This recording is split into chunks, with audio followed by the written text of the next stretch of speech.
Bismillah wa salatu wa salamu ala rasulillahi sallallahu alayhi wa sallam.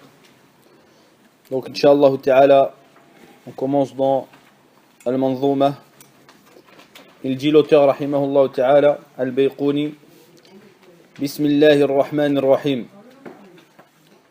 Donc, comme c'est l'habitude des savants en général lorsqu'ils écrivent soit un livre ou soit un poème, un livre sous forme de poème, eh bien il commence par Al-Basmala. Il commence par Al-Basmala. Et ceci pour plusieurs raisons. La première raison, c'est Iqtida'an bi kitabillahi azza wa jal. C'est-à-dire dans le fait qu'ils font comme le livre d'Allah où chaque surah commence par Al-Basmala. À part bien sûr Surat At-Tawbah. Aussi, iqtida'an bi sunnati nabi sallallahu alayhi wa sallam al-fi'liya. C'est-à-dire en suivant la tradition du prophète sallallahu alayhi wa sallam, sa tradition active. Car il n'est pas rapporté authentiquement que le prophète sallallahu alayhi wa sallam a dit qu'il fallait dire bismillah lorsque nous commencions une chose. Donc il a été rapporté que le prophète sallallahu alayhi wa sallam aurait dit chaque chose, kullu amrin dhi bal la yubda'u fihi bi bismillah fahuwa aqta'. Donc le prophète sallallahu alayhi wa sallam aurait dit que toute action où nous ne commençons pas par le nom d'Allah azza wa jal est tronquée. Et nous l'avons dit, ce hadith n'est pas authentique.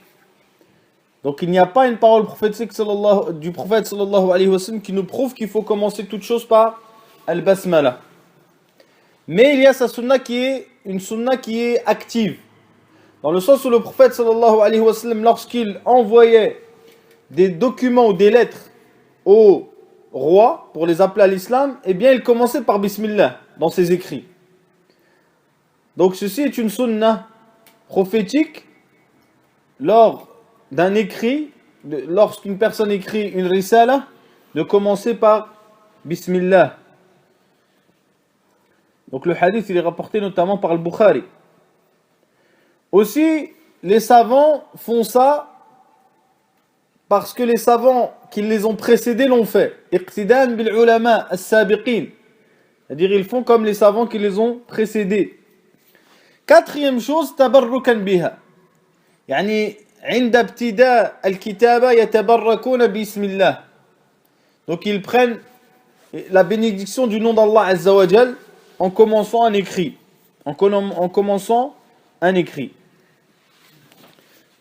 Donc il dit l'auteur, et nous avons parlé à plusieurs reprises de l'Basmala. Donc Inch'Allah, c'est pas ici que nous allons redétailler. Il dit l'auteur, rahimahullah, Abda'u bilhamdi musalliyan ala Muhammadin khayri nabiyyin ursila. Donc il dit, je commence par la louange en priant sur Muhammad alayhi salatu wassalam, le meilleur des prophètes envoyés. Donc ici nous voyons que l'auteur rahimahullah ta'ala, en plus de citer la basmala qui est le fait de dire bismillah ar-Rahman ar-Rahim, eh bien il loue Allah aussi subhanahu wa ta'ala, il fait aussi la louange. Et vous remarquerez que les savants divergent dans leur façon de faire. Certains citent uniquement la basmala, d'autres citent uniquement la hamdala, c'est-à-dire alhamdulillah, et d'autres réunissent entre les deux. Certains réunissent entre al-basmala ou al-hamdala.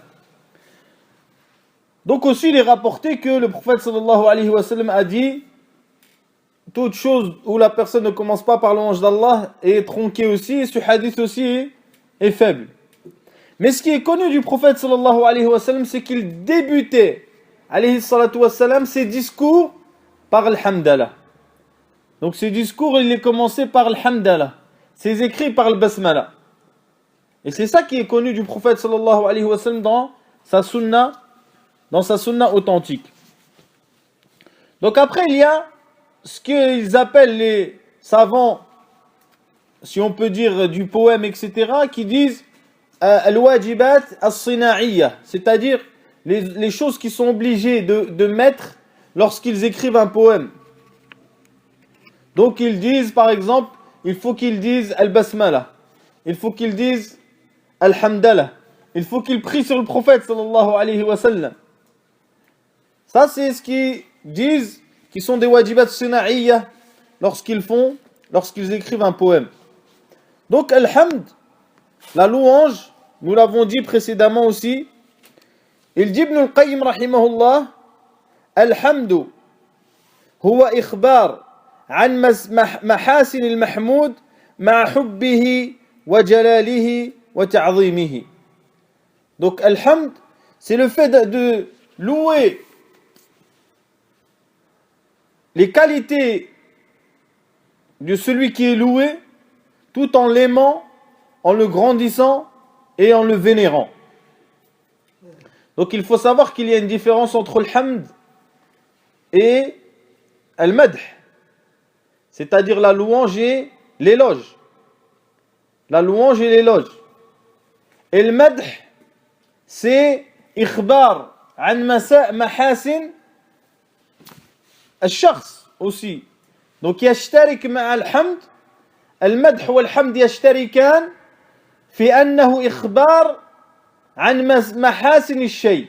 C'est-à-dire qu'ils sont pareils dans le sens où al-madh, c'est-à-dire la louange, l'éloge et la louange se réunissent dans le fait que tu informes du bien ou d'une bonne qualité d'une chose. Mais ils se divisent dans le fait que Al-Hamd, il est avec amour, grandissement et vénération. Tandis que le Madh, il n'est pas avec amour. Il se peut que une personne fasse l'éloge d'une autre alors qu'il la déteste. Comme ceci est connu dans l'histoire des rois. Ils avaient des gens qui leur faisaient des éloges à longueur de journée, alors que ces mêmes personnes les détestaient. Et c'est ça la différence entre le madh et al-hamd. Pourquoi nous faisons la louange d'Allah Azza wa Jal? Pourquoi? Hada li sababayn, pour deux raisons. La première raison, c'est li kamalihi fi asma'ihi wa sifatihi. Li kamalihi jalla wa ala, parce que Allah Azza wa Jal, il est parfait. Il mérite l'éloge, il mérite la louange, subhanahu wa ta'ala. Aussi, li kamal ihsanihi ala khalqih. Nous lui faisons la louange parce que subhanahu wa ta'ala, le bienfait qu'il fait à la créature, il est parfait aussi. Celui qui regarde les bienfaits d'Allah sur lui, eh bien il ne cessera de les compter, il n'arrivera pas. Tellement ils sont nombreux. Donc c'est pour cela que Allah Azza wa Jal mérite la louange et bien plus encore. ثم قال مصليا على محمد. Donc il fait l'éloge d'Allah et la louange d'Allah subhanahu wa ta'ala et il prie sur le prophète sallallahu alayhi wa sallam. والصلاة هنا بمعنى الثناء. Elle vient ici dans le sens de l'éloge. Donc Allah Azza wa Jalla il dit Inna Allah wa malaikatahu yusalluna ala an-nabi ay yuthnuna alayhi fil mala'il a'la. Donc ils font l'éloge du prophète sallallahu alayhi wa sallam dans les cieux. Et aussi il peut avoir un autre sens de la prière, c'est ad-du'a. Car Allah subhanahu wa ta'ala dit wa salli alayhim inna salataka sakanun lahum. Yani wad'u lahum. Wad'u lahum. Donc c'est pour cela que ça peut être aussi dans le sens de l'invocation, mais ici c'est le sens de l'éloge. Musalliyan ala Muhammadin khayri nabiyyin ursila. Donc le meilleur prophète envoyé. Donc ici, nous tirons de la parole de l'auteur rahimahullah ta'ala lorsqu'il dit khayri nabiyyin ursila, c'est qu'il y a un tafadul bayna al-anbiya. C'est qu'il y a entre les prophètes un mérite pour certains qui n'est pas pour d'autres, qu'il y a une différence dans le mérite entre les prophètes. Et Allah subhanahu wa ta'ala, il dit وَلَقَدْ فَضَّلْنَا بَعْضَ النَّبِيِّينَ عَلَى بَعْضٍ. Il a dit, nous avons élevé certains prophètes sur d'autres. وَقَالَ تَعَالَى تِلْكَ الرُّسُلُ فَضَّلْنَا بَعْضَهُمْ عَلَى بَعْضٍ. Donc vous voyez, il a dit aussi, subhanahu wa ta'ala, voici les messagers d'où nous avons donné plus de mérite à certains qu'à d'autres. Et vous remarquerez qu'Allah Azza wa Jal, dans les deux versets, il parle une fois des prophètes et une fois des messagers. Quelle est la différence entre un prophète et un messager? On l'avait dit déjà. Le messager, il a une nouvelle. Hein? Le messager, il a une nouvelle, comment dire, Nouvelle législation. Le prophète, il vient confirmer la législation précédente. Voilà. La différence entre un prophète et un messager, c'est que le messager, il a une nouvelle législation. Et le prophète vient appeler à la législation du messager qui l'a précédé. Il y a une divergence à la kulli hal que nous avions citée lorsque nous avons parlé de l'ha'iyya. Et le prophète sallallahu alayhi wa sallam, ici, d'après la parole de l'auteur, c'est le meilleur prophète messager sallallahu alayhi wa sallam. Et il y a des preuves de ceci, comme il a été rapporté authentiquement que le prophète sallallahu alayhi wa sallam a dit Ana sayyid waladu Adam. Je suis le maître des enfants de Adam, le meilleur yani. Et il est rapporté aussi que c'est Sahib al-Maqam al-Mahmoud. Le prophète sallallahu alayhi wa sallam, c'est celui qui aura la place élevée Yawm al-Qiyamah. Donc il est élevé parmi tous les autres prophètes et messagers. Donc il dit ensuite l'auteur rahimahullah ta'ala ومن ذي من أقسام الحديث عدة وكل واحد أتى وحده. Donc ici il dit l'auteur en bref que le hadith, ou plutôt nous allons dire mustalah al-hadith, la terminologie du hadith, il a plusieurs aqsam. Il y a différentes sortes de hadith. Et ceci min jihati l'istilah. Min jihati l'istilah. De façon ou par rapport à l'utilisation des termes. Il y a différents termes pour définir différentes sortes de hadith. Par exemple, il y a al-sahih, il y a al-hasan, il y a al-da'if, il y a al-mawdu', etc. Ce sont différentes terminologies qui désignent différentes sortes de hadiths par rapport à des différentes caractéristiques. Mais lorsqu'on regarde la réalité, min jihati l'isti'mal, de façon pratique, donc il y a là de façon istilahi, de façon lorsque nous regardons par rapport à ce qui est terminologie et termes, il y a différentes sortes. Mais lorsque nous regardons de façon pratique, min jihati l'isti'mal, il n'y a que deux sortes de hadiths. Il y a al-maqboul ou al-mardoud. Ce que nous allons croire et mettre en pratique, et ce que nous n'allons pas croire et rejeter. Donc de façon pratique, je parle. De façon pratique. Donc, ici l'auteur rahimahullah ta'ala, il dit, il y a plusieurs sortes de hadiths. Al-hadithu lughatan huwa diddul qadim. Donc al-hadith dans la langue, c'est le contraire de l'ancien. On dit à l'ancien, le hadith c'est celui qui est nouveau. Amma fi istilah al-ulama, dans la terminologie des savants, eh bien al-hadith huwa ma udifa ila an-nabi sallallahu alayhi wa sallam min qawlin aw fi'lin aw taqririn aw sifa. Donc c'est ce qui a été rapporté du prophète sallallahu alayhi wa sallam comme parole ou action ou approbation ou qualificatif, caractéristique. وَكُلُّ وَاحِدٍ أَتَى وَحَدَّهُ. Donc l'auteur il t'informe que là je vais te citer les différentes sortes de termes qui correspondent à des différentes sortes de hadiths et je vais te ramener chaque hadith avec son haddah, sa définition. Sa définition.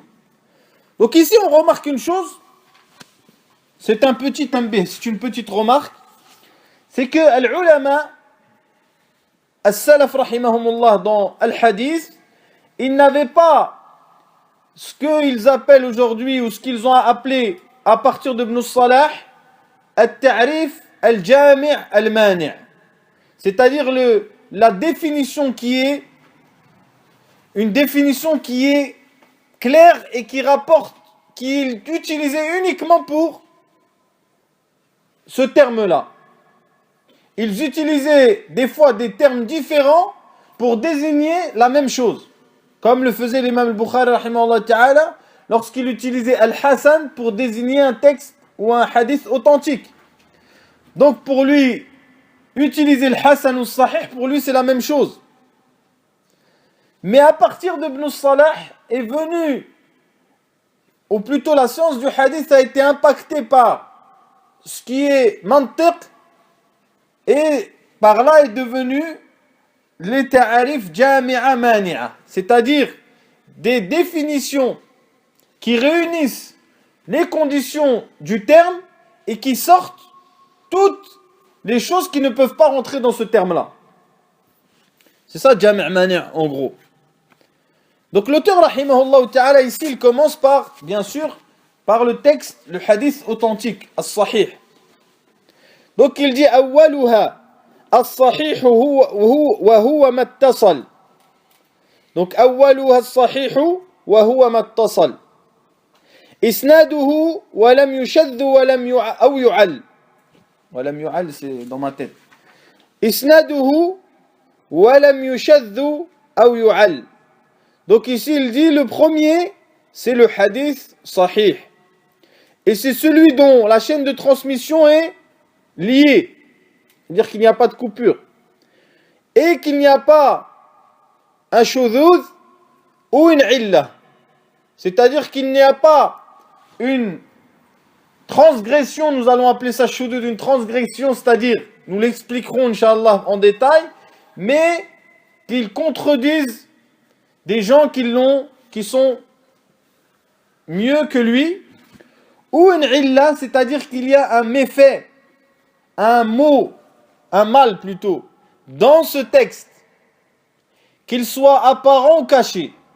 Mais généralement, lorsqu'il parle de illa, c'est des choses qui sont cachées, que les gens ne connaissent pas, les gens en général ne connaissent pas. يرويه عدل ضابط عن مثله معتمد في ضبطه ونقله. Donc il dit, il le rapporte quelqu'un de juste, quelqu'un de, ou plutôt on peut dire quelqu'un d'intègre. Intègre, c'est mieux pour adl. Et dabit, c'est-à-dire quelqu'un qui maîtrise. An mithlihi, de son shir, de la personne qui le précède. Mu'tamidun fi dhabtihi wa naqlihi, c'est-à-dire qu'il est sûr dans sa transmission. Il est sûr dans sa transmission. Donc ça c'est le hadith as-sahih, comme l'a cité l'auteur rahimahullah ta'ala ici dans Al-Bayquniyya. Donc ici nous remarquons que l'auteur a cité 5 conditions. Il a cité 5 conditions. Et je vais les donner dans l'ordre, mais je ne vais pas les détailler dans l'ordre. Ala kulli hal, nous avons les abiyat. Donc il a cité la première condition qui est ittisal sanad. C'est-à-dire que la chaîne de transmission n'est pas coupée. C'est-à-dire qu'elle est liée jusqu'au prophète sallallahu alayhi wa sallam ou jusqu'au la personne qui rapporte le texte. Ça c'est ittisal sanad. La deuxième condition qu'il cite l'auteur, c'est as-salamatu min ash-shudhuz. C'est-à-dire qu'il est pas touché par la déformation. La troisième chose, as-salamatu min al-illa, c'est-à-dire qu'il n'est pas touché par le défaut. La quatrième chose, c'est adlu rawi, c'est que la personne qui rapporte doit être intègre. La cinquième condition, c'est dabt al-rawi, c'est-à-dire que celui qui rapporte le texte, il doit avoir une maîtrise de ce qu'il rapporte,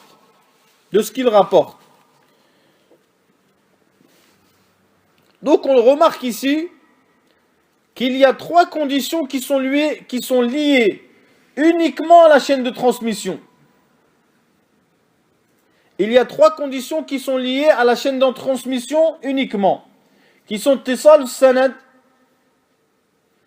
adlu al-rawi wa dabt al-rawi. Et ces trois conditions-là ne sont pas liées au matn. Et les deux autres conditions sont liées au isnad et au matn. Car il se peut qu'il y ait une illa dans l'isnad et dans le matn. Comme il se peut qu'il y ait un shudhud dans l'isnad et dans le matn.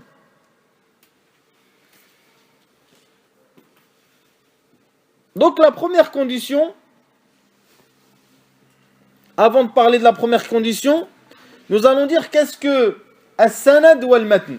Qu'est-ce qu'une chaîne de transmission et qu'est-ce que le texte en soi.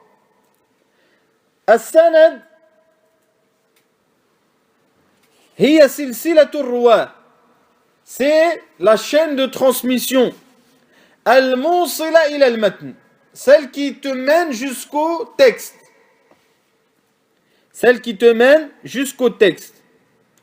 Wal-matnu huwa man taha ilayhi as-sanadu min al-kalam. Al-matn, c'est où se termine la chaîne de transmission, où il y a les paroles, yani. C'est la parole en fait qui est rapportée.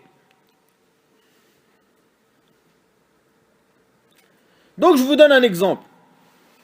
Haddathana Abu Ma'mar. Bon, ma haddathana nahnu, c'est pas nous qui la haddath, mais la haddath l'imam Bukhari. قال حدثنا خالد عن عكرمة عن ابن عباس قال ضمني رسول الله صلى الله عليه وسلم وقال اللهم علمه الكتاب رواه البخاري. Donc Abu Ma'mar, Khalid, Ikrima, Ibn Abbas, c'est quoi? C'est la chaîne de transmission.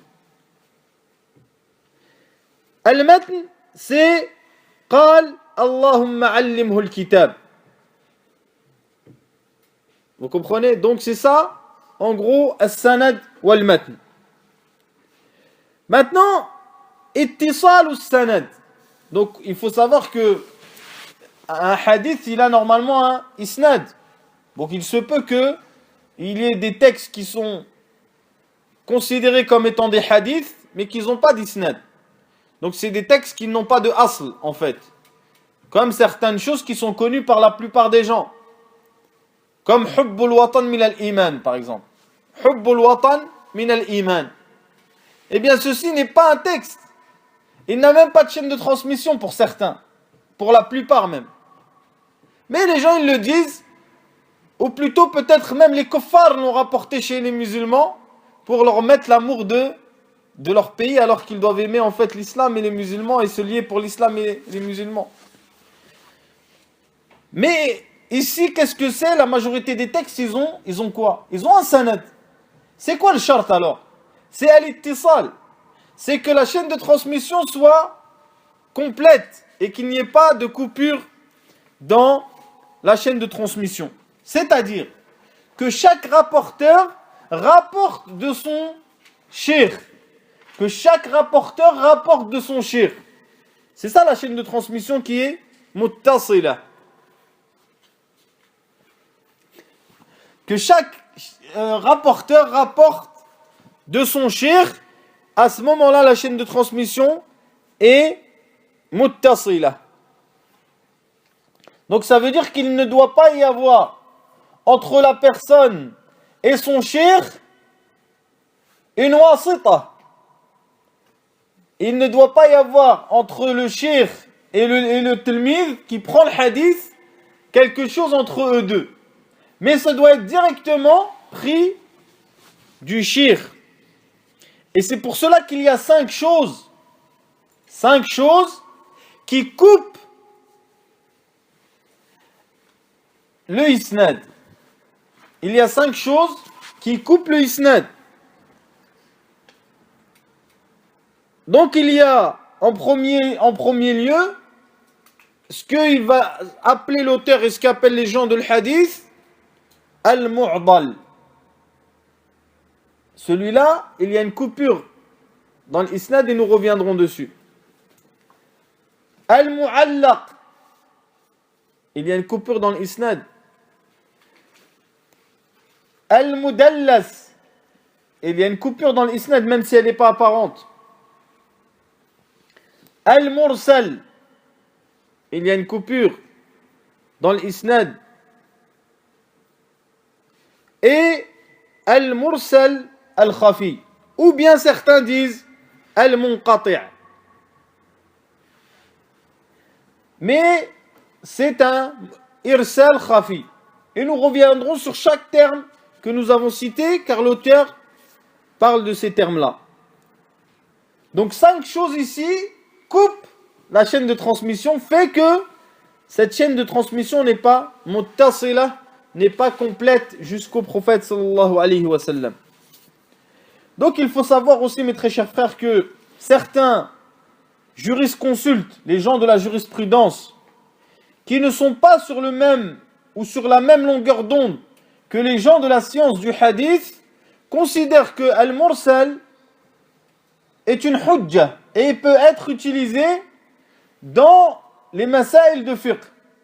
Contrairement aux gens de l'hadith qui considèrent al-mursal comme étant un hadith faible, comme étant un texte qui est faible et dont nous ne pouvons pas l'utiliser. Et certains, il y a un troisième avis sur ce sujet, et nous reviendrons dessus, Inch'Allah, lorsque nous parlerons du mursal, eh bien, considère que tu peux l'utiliser, le mursal, avec des conditions. C'est notamment l'avis de l'imam Shafi'i, rahimahullah. On reviendra, Inch'Allah, dessus. Donc ça, c'est la première condition qui est ittisal ou sanad. Donc chaque rapporteur doit rapporter de son shir, qui lui-même rapporte de son shir, qui lui-même rapporte de son shir, qui lui-même rapporte du compagnon, qui lui-même rapporte du prophète sallallahu alayhi wa sallam.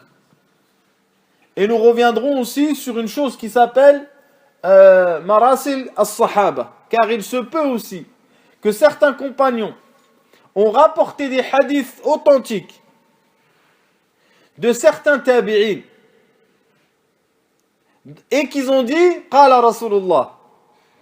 Donc la personne qui va lire va penser que c'est le compagnon qui le rapporte, puisque en premier lieu le compagnon rapporte le texte avant le tabi'i. Vous comprenez, puisque le tabi'i n'a pas vu le prophète sallallahu alayhi wa sallam, mais ce même tabi'i l'a pris d'un autre compagnon. Et cet autre compagnon n'avait pas le hadith, il l'a pris de ce tabi'i. Vous comprenez? On reviendra dessus, Inch'Allah, et on expliquera cela en détail. La deuxième condition, c'est al-adala, c'est-à-dire l'intégrité. Et l'intégrité,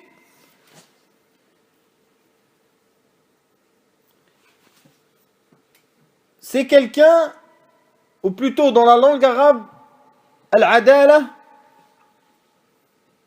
huwa al-muqni' fi ash-shahada. C'est-à-dire, c'est une personne qui est sûre, on va dire, ou juste, ou intègre. Amma fi istilah al-ulama, faqad ikhtalafa al-ulama fi at-ta'bir 'an al-adala. C'est-à-dire que les savants ont, dans leur façon d'expliquer al-adala, l'intégrité, eh bien, ils ont divergé dans la manière d'expliquer cela.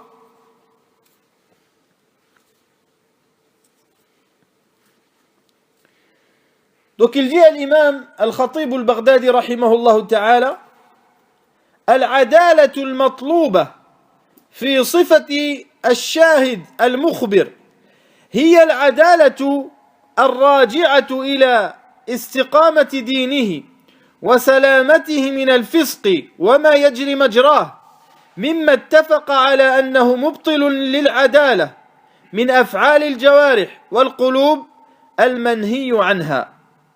Donc le Khatib al-Baghdadi il dit que l'intégrité demandée dans la caractéristique de celui qui témoigne une information ou qui rapporte une information, c'est l'intégrité qui revient à sa droiture dans sa religion et dans sa préservation de toute perversité qui annule son intégrité, comme les actions qui sont interdites. Quelqu'un qui fait un grand péché par exemple. Ou il dit Ibn Hazm rahimahullah ta'ala, العدالة هي التزام العدل والعدل هو الالتزام بالفرائض واجتناب المحارم والضبط لما روى وأخبر به. Donc il dit al-adala, c'est le fait d'être, l'intégrité c'est le fait d'être juste. Et le juste, c'est celui qui met en pratique les obligations et délaisse les interdits.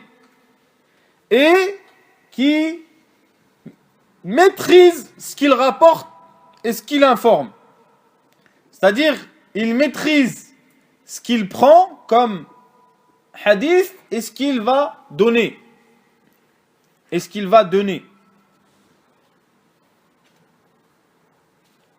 D'autres ont dit, certains contemporains et même Ibn Hajar et d'autres, ils disent هي ملكة تحمل الراوي على ملازمة التقوى والمروءة والخلو من الشرك والفسق والبدعة.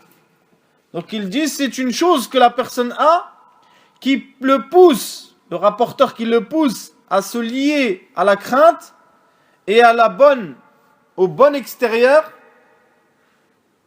et qui le détourne de l'association de la perversité et de l'innovation. Donc en lisant ce que nous venons de dire, les paroles des savants, nous remarquons que al-adala chez les savants est lié à deux choses. La première chose, c'est l'intégrité religieuse, qui est al-istiqamatu ala ad-din, la droiture dans la religion. Quelqu'un qui n'est pas droit dans sa religion, tu vas pas ils ne prennent pas de lui un hadith. Il n'est pas adl. C'est-à-dire tout ce qui est lié à la droiture dans la religion.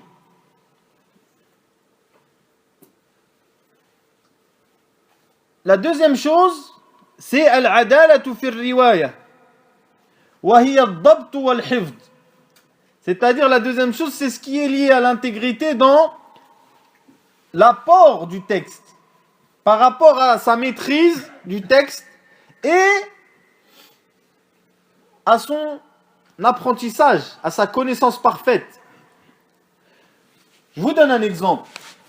À l'époque, au temps des rapporteurs de hadiths prophétiques, eh bien, il y avait une chose qui faisait que la personne n'était pas bon dans son intégrité et que certains savants délaissaient son hadith. Pourquoi?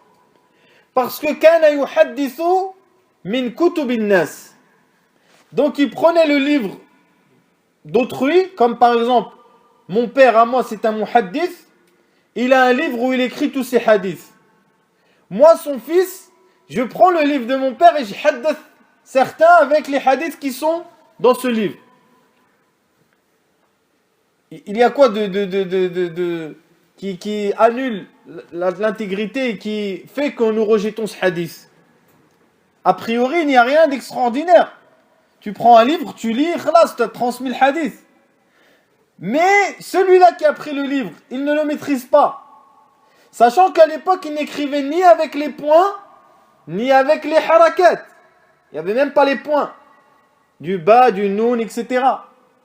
Et c'est pour cela qu'il y a certaines versions où il y a des tashif. Nous reviendrons dessus. C'est-à-dire au lieu que ce soit ba, c'est noun. Au lieu que ce soit noun, c'est ba. Etc. Pourquoi? Parce qu'une personne a haddath min kitabi ghayrihi. parce qu'il a donné un hadith d'un livre qui n'est pas le sien. Donc, la yadbituhu wa la yahfaduhu. Vous comprenez?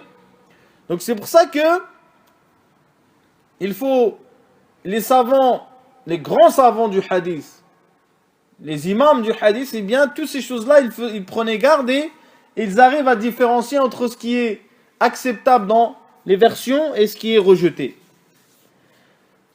En ce qui concerne les conditions de l'intégrité, elles sont de 5.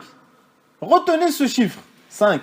Puisqu'il y a 5 inqita', rappelez-vous dans Ittisal Sanad, il y a 5 conditions pour al-adala. La première, c'est l'islam. C'est que la personne soit musulmane. Donc la version d'un kafir n'est pas acceptée. Si tu vois dans Isnad, il y a un kafir, bon, c'est impossible, mais eh bien, là, son hadith, il est faible, il est rejeté directement. Et ceci avec le consensus des savants. Cependant, il faut différencier entre deux choses, qui sont deux choses très importantes. Halatul tahammul wa halatul ada. Il faut différencier entre deux situations. La première qui est lorsqu'il entend le texte, celui qui l'entend, le texte. À ce moment-là, il n'y a pas de mal à que ce soit un kafir. Si un kafir entend un hadith prophétique d'un compagnon ou d'un tabi'i, au moment où il l'entend, il est kafir. S'il le transmet en état de kafir, son hadith est rejeté. S'il le transmet alors qu'il s'est converti et qu'il l'a entendu alors qu'il était mécréant, à ce moment-là, son hadith est accepté. Vous comprenez? Donc il faut différencier entre la situation où il prend le hadith et lorsqu'il le donne. Il a le droit de le prendre en état de kufr, mais il n'a pas le droit de le donner qu'en état d'islam. Et ça, c'est une chose dont il faut faire la différence. Il y a un exemple à cela, notamment dans Sahih al-Bukhari. La version de Jubayr ibn Mut'im. La version de Jubayr ibn Mut'im. قال سمعت رسول الله صلى الله عليه وسلم قرأ في المغرب بالطور. Il a dit, j'ai entendu le prophète sallallahu alayhi wa sallam réciter au Maghrib la surah At-Tur. Et lui, il a entendu le prophète sallallahu alayhi wa sallam réciter At-Tur au Maghrib alors qu'il n'était pas musulman. C'était un kafir. Mais lorsqu'il l'a dit, le hadith, eh bien, il l'a dit en état d'islam. Donc le Bukhari, il l'a mis dans son texte, dans son livre authentique. Et il y a aussi l'exemple de la qissa de Abu Sufyan. L'histoire de Abu Sufyan avec le Négus. Pas le Négus, avec le Héraclius. En français, c'est Héraclius. Héracle. L'histoire s'est passée alors que Abu Sufyan était mécréant. Mais lorsqu'il l'a raconté, il l'a raconté en état d'islam. Et les gens du hadith l'ont rapporté. Donc il a pris la chose alors qu'il était en état de mécréance et il l'a donné en état d'islam. Son hadith est accepté. Deuxième condition, c'est al-boulough, c'est-à-dire qu'il est pubère. Et c'est une condition ici qui est reliée à l'âge de la personne lorsqu'il entend le texte et lorsqu'il le rapporte. Ici aussi, il faut faire la différence entre les deux. Donc les savants du hadith ont divergé à ce sujet et certains ont désigné un âge précis pour prendre un hadith et pour le donner. Donc certains ont dit que c'était 13 ans, d'autres ont dit 15, ala kulli hal, dans les deux cas, c'est-à-dire prendre et donner. Et Al-Khatib al-Baghdadi, rahimahullah, il rapporte cette divergence. Il dit, قال قوم الحد في السماع الحد في السماع 15 سنة وقال بعضهم 13 أو 13 وقال جمهور العلماء يصح لمن سنه دون ذلك وهذا عندنا الصواب. Donc il dit, Al-Khatib Baghdadi rahimahullah ta'ala, il dit, ils ont désigné pour prendre un hadith l'âge de 15 ans. D'autres ont dit 13 ans. Et la majorité disent que la personne qui prend un hadith peut le prendre même avec un âge qui est en deçà de les deux cités. Et ceci est pour moi le meilleur. Il dit le Khatib al-Baghdadi.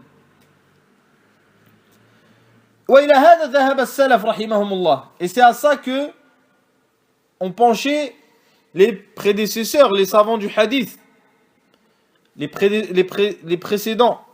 Notamment al-Bukhari rahimahullah ta'ala qui dit dans Kitab al-Ilm, Bab mata yasihhu sama' as-saghir. Bab mata yasihhu sama' as-saghir. Donc le Bukhari il a mis une porte dans son livre Al-Ilm. À quel âge la porte? Quel est l'âge où le petit peut prendre un hadith? Puis il a rapporté 2 hadiths dans cette porte. Il a rapporté le hadith d'Ibn Abbas, où il rapporte le hadith où il dit j'étais proche de la puberté, c'est-à-dire qu'il n'était pas pubère. Donc il a rapporté ce hadith alors qu'il a dit j'étais proche de la puberté. Et il a rapporté aussi un autre hadith, le hadith de Mahmoud ibn Rabi', où il avait 5 ans. Mahmoud ibn Rabi' il avait 5 ans. Donc nous tirons de là que la puberté et le fait que la personne, lorsqu'il entend un hadith, il n'est pas obligé d'avoir la puberté ou 15 ou 13 ans. Il se peut qu'il soit bien plus petit encore. Donc il a dit, Ibn Hajar, rahimahullah ta'ala, lorsqu'il a rapporté cette porte, le Bukhari, il dit وَمَقْصُودُ الْبَابِ الاستدلال على أن البلوغ ليس شرطا في التحمل. Donc il dit, nous prenons de cette porte qu'a cité le Bukhari, que la puberté n'est pas une condition dans le fait de prendre un hadith. وآثر المصنف رحمه الله إلى اختلاف الواقع بين أحمد ويحيى ابن معين ورواه الخطيب أن يحيى بن معين قال أقل سن 5 سنة. Donc il dit, Ibn Hajar toujours, il a été rapporté d'après Ibn Ma'in qu'il a dit, l'âge le plus bas c'est 5 ans, yani pour écouter.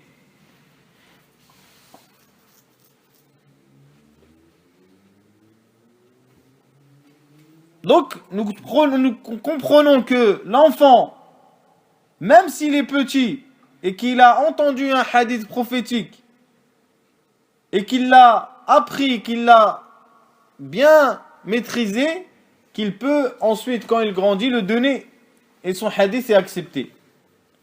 Et qu'il n'y a pas un signe muhaddad, il n'y a pas un âge prédéfini à ce sujet. La troisième condition, c'est al-aql, c'est que la personne il soit raisonnable.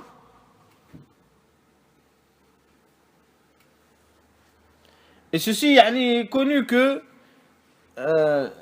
celui qui n'est pas raisonnable, qui n'a pas toute sa tête, on ne va pas accepter son texte. Et ceci est une condition qui est consensuelle. Il y a le consensus sur cette condition, comme l'a rapporté Al-Khatib al-Baghdadi rahimahullah ta'ala, أن المجنون لا يعتبر بكلامه. المجنون il est majnoun. Ses paroles ne sont pas acceptées. Quatrième condition, c'est as-salamatu min asbab al-fisq. C'est-à-dire que la personne, il est pas pervers. Et la perversité, c'est le fait de tomber dans un grand péché. Ou, comme le disent d'autres savants, le fait de recommencer les petits péchés. Et le plus grand péché chez les savants du hadith, c'est le mensonge sur le prophète sallallahu alayhi wa sallam, puisque c'est lié directement à leur science. C'est al-kadhib ala rasulillahi sallallahu alayhi wa sallam. Donc al-fisq, c'est un mani' de l'adala, quelqu'un qui est pervers, qui n'est pas droit dans sa religion, eh bien, n'est pas intègre. Ensuite, les savants, ils citent une mas'ala qui est hukmu at-ta'ib min al-kadhib. Est-ce que celui qui a fait le repentir du mensonge, c'est un rapporteur bien sûr, il rapporte, est-ce que son repentir est accepté ou non?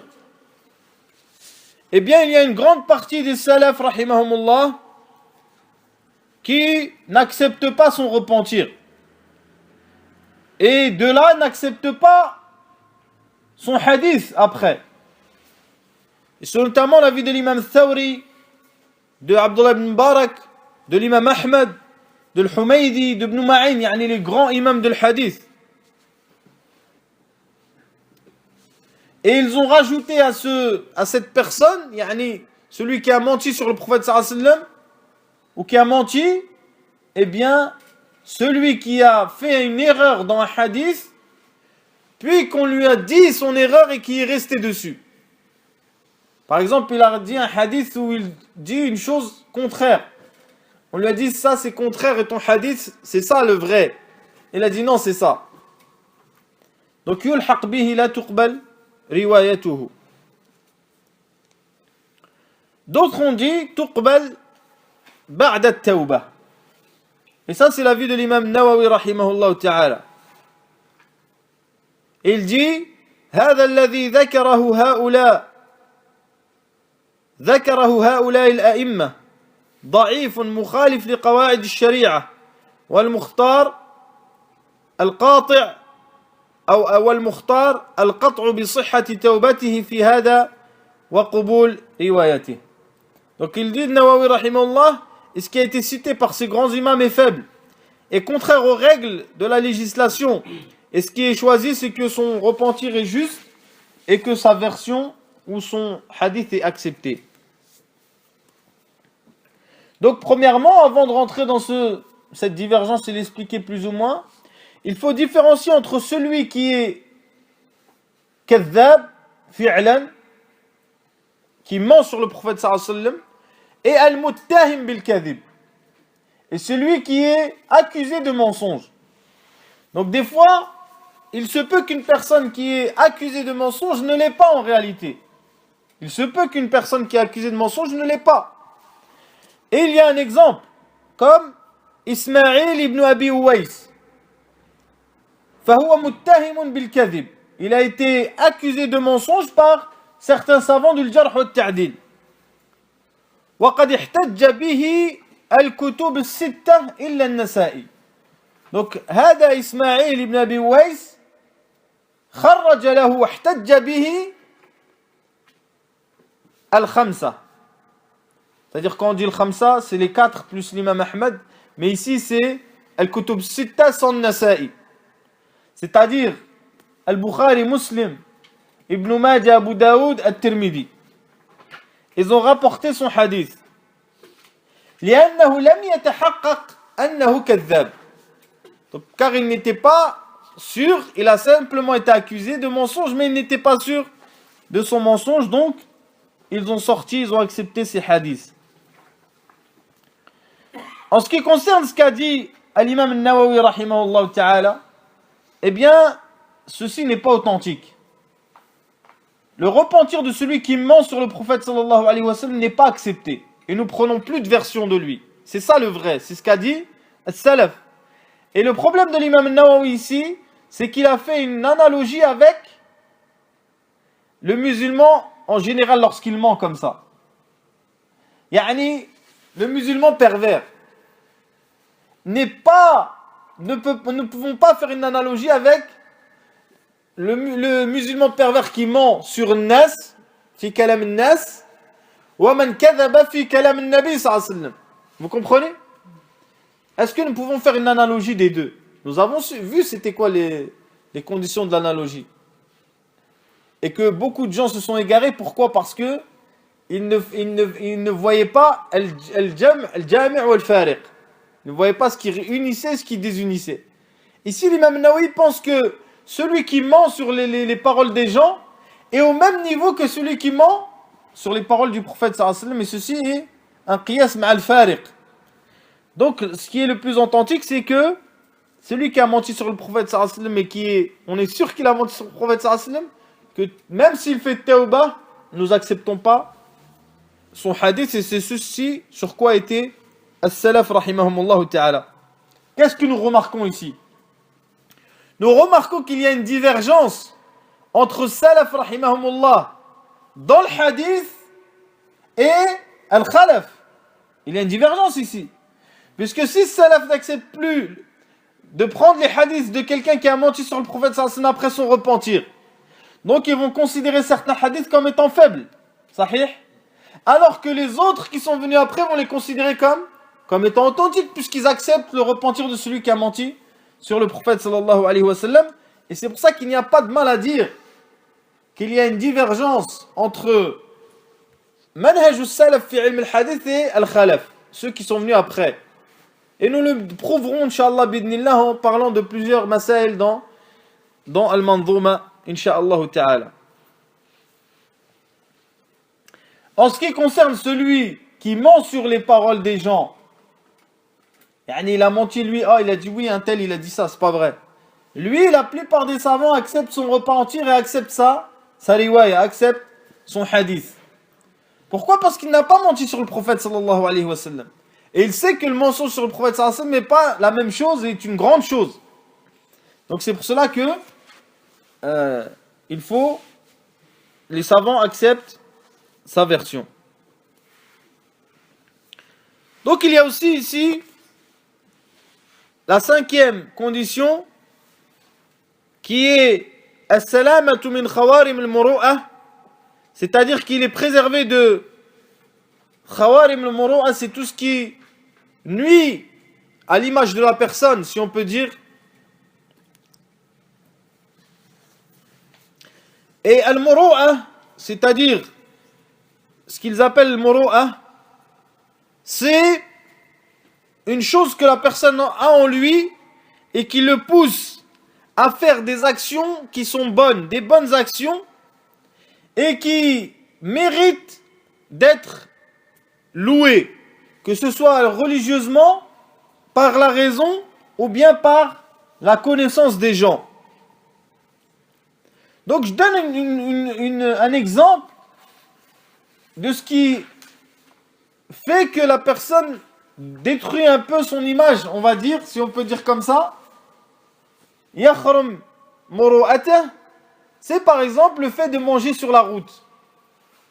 C'est-à-dire maintenant, si un frère d'entre nous, il s'assoit dehors et il met quelque chose par terre et il pose sa nourriture et il commence à manger, les gens, qu'est-ce qu'ils vont dire?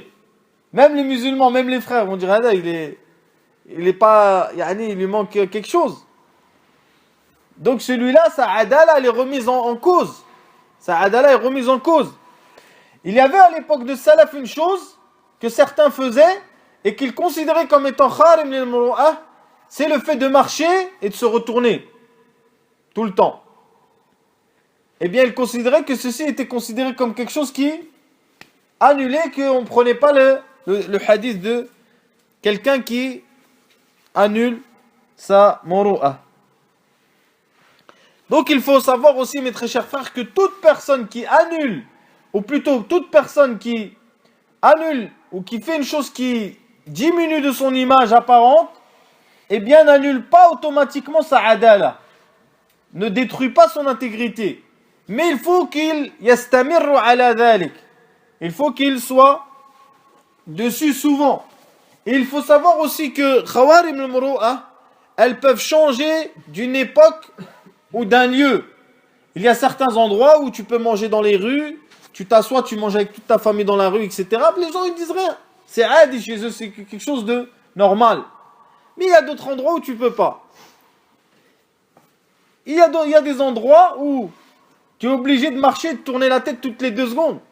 Puisque sinon, il y en a un, il va te planter. Ou si tu vas à New York ou la Bronx. Donc c'est pour ça que yani, ça change d'une époque à une époque et d'un endroit à un endroit. C'est pas la même pour tout le monde. On peut rajouter aussi dans Salam min khawar al-muru'a an la yakuna mughaffalan. C'est que la personne ici ne doit pas être quelqu'un d'insouciant tout le temps parmi les conditions, quelqu'un qui est tout le temps dans les étoiles. Comme par exemple si tu lui dis est-ce que ce hadith, tu rapportes une chaîne de transmission et un texte prophétique et tu lui dis est-ce que c'est un hadith que c'est toi qui me l'a donné yani? Il va te dire oui c'est moi alors que c'est pas lui. Fahada mughaffal, c'est-à-dire quelqu'un qui est tout le temps dans les étoiles. Donc ici il y a 2-3 petits points que nous allons dire rapidement Inch'Allah pour terminer, qui sont en rapport avec l'intégrité. Première question. إذا حدث بحديث ثم نفاه عن نفسه هل يقدح في عدالته? Si quelqu'un par exemple il te donne un hadith, puis il dit non c'est pas moi qui t'a donné ce hadith, ou moi j'ai jamais donné ce hadith, est-ce que ceci annule son intégrité? C'est une question qu'on peut se poser. Eh bien les savants disent que non, ça annule pas son intégrité, car il est rapporté dans Sahih al-Bukhari d'après Amr ibn Dinar عن أبي معبد عن ابن عباس قال رسول الله صلى الله عليه وسلم ما كنا نعرف انقضاء صلاة رسول الله صلى الله عليه وسلم إلا بالتكبير. Donc ici c'est qui rapporte le hadith rapporté par le Bukhari? C'est Amr ibn Dinar عن أبي معبد. قال عمرو فذكرت ذلك لأبي معبد فأنكره وقال لم أحدثك بهذا. قال عمرو قد أخبرتنيه قبل ذلك. رواه مسلم. Donc ici Abi al-Ma'bad a donné un hadith à Amr ibn Dinar. Mais Abi Ma'bad il a renié le fait que c'est lui qui a donné ce hadith à Amr. Ensuite Amr lui a dit si, c'est toi qui m'as donné ce hadith. Sûr. Donc le fait qu'il a remis en cause le fait que c'est lui qui lui a donné ce hadith ne remet pas en cause son intégrité. Deuxième chose, إذا كان المحدث يخشى السلطان فهل يقدح ذلك في عدالته? Donc si par exemple celui qui le savant du hadith qui enseigne le hadith est une personne qui craint le gouverneur, est-ce que c'est une chose qui va nuire à son intégrité? Donc Ibn Hajar rahimahullah il dit que cela ne nuit pas à son intégrité à condition qu'il est véridique et qu'il maîtrise la chose qu'il enseigne. Et le Bukhari rahimahullah ta'ala il rapporte des hadiths de Humayd ibn Abi Humayd al-Tawil, et c'est une personne qui craignait le gouverneur, et malgré tout Al-Bukhari lui a rapporté des hadiths. Et Zaïda, qui est un autre alim du hadith, délaissait Humayd ibn Abi Humayd al-Tawil. Il le délaissait. Pourquoi? Et bien Ibn Hajar il nous dit la raison, il dit فإنما تركه زائدة لدخوله في شيء من أمر الخلفاء. Donc quand Zaïda il a vu que cette personne était un savant du hadith, Humayd ibn Abi Humayd al-Tawil, mais qu'il était trop proche des gouverneurs, alors Zaïda il l'a délaissé. Il a dit je prends pas de hadith de lui. Pourquoi? Parce que il va peut-être lui mettre une pression qui va faire qu'il va pas dire la parole du prophète sallallahu alayhi wa sallam comme il se doit. Donc imagine les paroles qu'on entend maintenant de ceux qui sont proches de un tel ou d'un tel. des paroles yani, qui sont mukhalif al-shara, tamaman, ils sont contraires à la législation claire. Eux, tu prends hein, les paroles de eux, mais tu regardes pas salaf rahimahumullah à ce moment-là. Aussi, il y a une autre mas'ala qui cite les savants rahimahumullah, c'est est-ce que le fait de prendre al-ujra, de se faire payer pour at-tahdith, est-ce que c'est une chose qui nuit à l'intégrité de la personne? Ou est-ce que cette personne, nous n'acceptons pas son hadith? Donc l'imam Ahmed rahimahullah, il disait que il ne prenait pas les textes, les hadiths d'une personne qui demandait de l'argent pour donner des hadiths. Et d'autres savants ont considéré que c'était autorisé. Yani, al-khilaf, il est entre eux, as-salaf rahimahumullah ta'ala. Et il y a un misal qui est Ya'qub ibn Ibrahim ibn Kathir. Ya'qub ibn Ibrahim ibn Kathir قال عقبة عنه إنه لم يكن يحدث إلا بدينار. يعني il ne donnait pas les hadiths qu'il avait que lorsqu'on lui donnait un dinar. ومع ذلك روى له البخاري وجماعة. Donc l'imam al-Bukhari, un groupe de savants du hadith ont rapporté ces hadiths, malgré qu'ils demandaient qu'on lui donne un dinar pour donner son hadith. Donc les savants ont répondu à ce qu'a dit l'imam Ahmed. Comment? Ils ont dit l'imam Ahmed, son objectif lorsqu'il a dit on n'accepte pas la version de celui qui prend de l'argent pour donner un hadith, quel est l'objectif de l'imam Ahmed? C'est celui alladhi yata'ammadu al-kadhib, celui qui va mentir sur le prophète sallallahu alayhi wa sallam pour de l'argent. Et c'est ça l'objectif de l'imam Ahmed rahimahullah ta'ala. Wallahu ta'ala a'lam, subhanakallah bihamdik, shaddan la ilaha illa ant, astaghfiruka wa atubu ilayk.